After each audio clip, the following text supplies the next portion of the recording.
Rick Perry is coming to Powergen later this year, and Facebook is top shelf when it comes to clean energy procurement. I'm Rod Walton, Content Director for Power Engineering and Powergen International. It's the second full week of February, and I'll have those stories and more in our Clarion Energy News Wrap-Up.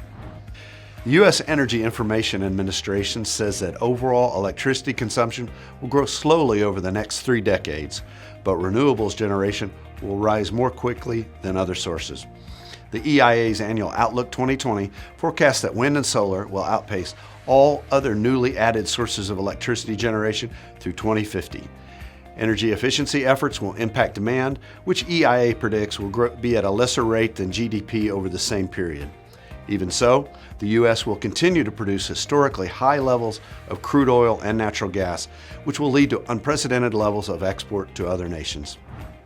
It was an exceptional week planning-wise for Powergen International. Clarion Energy announced that it was committing an extra $1.5 million to Powergen to help create a leadership summit and ever higher level of keynote speakers. This was coupled with the announcement that former U.S. Energy Secretary and Texas Governor Rick Perry will be one of the keynote speakers when Powergen 2020 happens December 8th through 10th in Orlando, Florida. Shaping the future of generation together is Powergen's new guiding principle, our North Star, if you will. The event will feature new content on gas-fired, coal-fired, nuclear, microgrids, solar, wind, hydro, and energy storage, all sessions including leaders in the industry. Clarion Energy also announced a strategic partnership with the Energy Storage Association that will include thought leadership and content at both Powergen and Distributech International. Powergen call for abstracts is also open now. Go to power-eng.com for more info. So how many likes can I get if I tell you that Facebook leads the way when it comes to clean energy capacity procurement?